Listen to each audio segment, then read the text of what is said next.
সামান্য একটা কাজও হয়ে যেতে পারে আপনার জীবনের জন্য জান্নাত পাওয়ার মাধ্যম। পৃথিবীর অনেক বড় বড় পাপীদেরকে আল্লাহ মাফ করে দিয়েছেন, এমন রেকর্ডও। এবার একটু শুনেন, হযরত মূসা আলাইহিস সালামের যুগে একজন পাপিষ্ঠ, এমন পাপিষ্ঠ ছিল যাকে সমাজ থেকে সবাই বহিষ্কার করে দিয়েছে। যখন তার শরীর দুর্বল হয়ে গিয়েছে, রোগাক্রান্ত হয়ে গিয়েছে, ক্ষমতা শেষ হয়ে গিয়েছে, সবাই তাকে এলাকা থেকে বের করে দিয়েছে।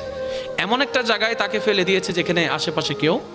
এবার সে যখন অসুস্থ শরীর, খাবার নাই, ঘুম নাই, শরীরের মধ্যে ক্ষত বিক্ষত, একদম জরাজীর্ণ অবস্থা, যখন তার পাশে কেউ নাই, এবার সে চোখের পানি ছেলে রবের দিকে তাকিয়ে বলে, ইয়া রব, সবাই তো আমাকে ফেলে দিয়েছে, তুমিও কি আমাকে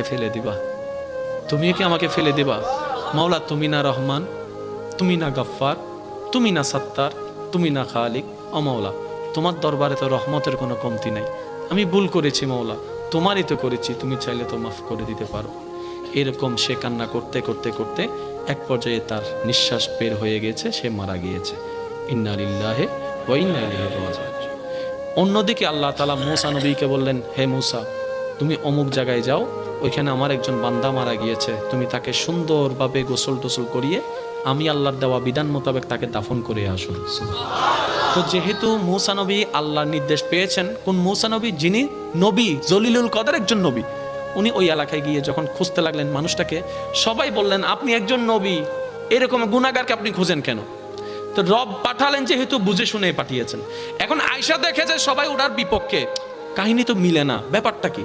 যেহেতু রবের হুকুম এসেছে, কারো কথা শোনার কোনো দরকার নেই। এবার উনি গিয়ে সমস্ত কাজকর্ম করে আল্লাহর দেওয়ার বিধান মোতাবেক ওনাকে দাফন করলেন। এবার মনে মনে প্রশ্নটা রবকে করলেন, ইয়া রব, সবাই তাকে পাপী বলছে, কিন্তু তুমি আমার মতো একজন নবীকে দিয়ে তাকে গোসল দেওয়াইলা, নিশ্চয় তার তো কোনো কাজ তোমার পছন্দ হয়েছে। রব বলে, এলাকার মানুষ যা বলছে সব সত্য, সে অনেক পাপী, সেটা সত্য, কিন্তু সে মৃত্যুবরণ করার আগে আমাকে এত সুন্দরভাবে ডেকেছে, এত মায়া করে ডেকেছে, এত ভালোবাসা নিয়ে আমার নামকে ডেকেছে এবং আমার কাছে স্যালেন্ডার করেছে, আমি রব মালিক ইয়াউমিদ্দিন, আমি মালিক, তার সারা জীবনের গুনাহকে খুশি হয়ে ক্ষমা করে দিয়েছে। সুবহানাল্লাহ। মূসা নবীর উম্মতকে যদি আল্লাহ এমন দয়া করতে পারেন, আপনি আমি তো রাহমাতুল লিল আলামিন।